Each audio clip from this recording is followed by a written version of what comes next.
Assalamualaikum warahmatullahi wabarakatuh. Nama saya Sherly Sylvia Rossi. Saya dari kelas C4 Manajemen dengan nomor NPM 10121044. Di sini saya akan memaparkan materi tentang Ma'rifatul Insan sebagai tugas ujian tengah semester. Materi yang pertama akan saya sampaikan yaitu tentang Ta'rif al-Insan. Manusia berasal dari kata ma'nu yang berarti makhluk yang berpikir atau makhluk yang berakal budi. Manusia adalah makhluk ciptaan Allah yang memiliki peranan penting di muka bumi ini. Manusia dipandang paling tinggi derajatnya di antara makhluk yang lain. Manusia terdiri dari 3 yaitu aqlu atau akal, qalbu atau hati, dan jasad. Aqlu terdiri dari ilmu pengetahuan, qalbu atau hati terdiri dari kemauan, keinginan, dan bebas memilih, serta jasad terdiri dari beramal. Manusia diciptakan ke muka bumi untuk ibadah. Kenapa untuk beribadah? Karena manusia diciptakan ke muka bumi hanya untuk menuruti perintah Allah Subhanahu wa Ta'ala. Yang kedua, sebagai khalifah. Sebagai khalifah ada 3 bagian. Yang pertama, untuk menegakkan hak dan keadilan di muka bumi. Yang kedua, menzikir kalimat Allah. Dan yang ketiga, membersihkan bumi ini dari najis dan syirik. Materi yang kedua tentang hakikatul insan. Manusia harus memahami hakikatnya di dunia, yaitu sebagai makhluk yang diciptakan oleh Allah Subhanahu wa Ta'ala. Hakikat terdiri dari 5, yaitu 1 makhluk, yang kedua yang diciptakan, yang ketiga mukhalaf, yang keempat bebas memilih, dan yang kelima itu balasan. Yang pertama ada makhluk. Makhluk adalah sesuatu yang Allah ciptakan dan Allah jadikan. Contohnya seperti manusia, hewan, dan tumbuhan. Yang kedua yaitu dimuliakan.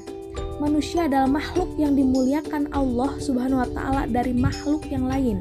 Yang ketiga adalah ibadah. Ibadah adalah takut kepada Allah dengan cara melaksanakan perintah-perintahnya, baik perkataan atau perbuatan. Yang keempat yaitu bebas memilih. Manusia adalah makhluk yang mukhayatun, yaitu diberikan 2 pilihan oleh Allah, diberikan 2 pilihan jalan. Jalan pertama takwa, yang kedua adalah jalan kufru. Jalan takwa adalah jalan orang-orang yang mengikuti perintah Allah saat di dunia, sedangkan jalan kufru adalah jalan orang-orang yang mengingkari perintah-perintah Allah. Ada 2 balasan bagi orang-orang yang memilih jalan takwa ataupun jalan kufru. Balasan yang pertama yaitu balasan surga. Balasan surga diberikan kepada orang-orang yang bertakwa, sedangkan balasan neraka diberikan kepada orang-orang yang berperilaku kufru. Materi yang ketiga yaitu tentang hokatul insan atau potensi manusia. Potensi manusia adalah anugerah yang Allah berikan kepada manusia karena Allah menciptakan manusia dengan sempurna. Potensi yang Allah berikan kepada manusia ada 3. Yang pertama ada potensi penglihatan, yang kedua pendengaran, dan yang ketiga potensi hati.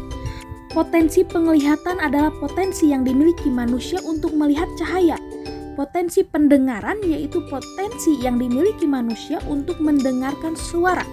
Sedangkan potensi hati yaitu suatu raja yang ada dalam tubuh kita untuk mengatur semua bagian dari tubuh kita.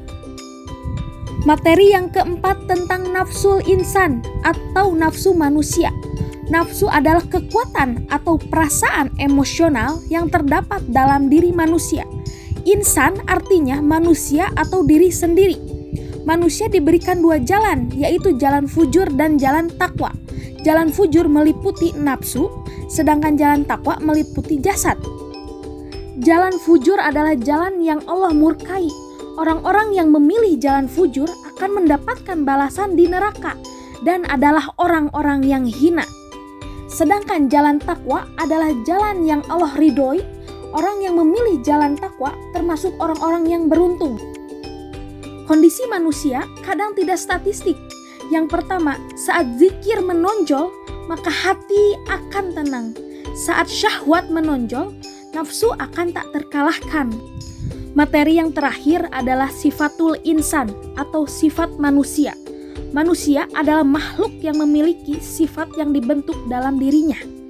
Allah menciptakan 2 jalan kepada manusia yaitu ada jalan takwa dan ada jalan fujur. Jalan takwa contohnya seperti bersyukur, bersabar, penyantun, bijaksana, dan penyayang. Sedangkan jalan fujur adalah berkeluh kesah, gelisah, pelit, zolim, dan kikir. Jalan takwa adalah jalan orang-orang yang selalu mengikuti perintah Allah dan menjauhi larangannya. Maka jalan takwa yang pertama yaitu selalu taat dan beribadah kepada Allah. Yang kedua, membersihkan hati dari noda. Yang ketiga yaitu takut kepada Allah dan mengakui Allah sebagai Tuhannya. Sekian materi yang bisa saya sampaikan. Mohon maaf bila ada kekurangan. Wabillahi taufiq wal hidayah. Wassalamualaikum warahmatullahi wabarakatuh.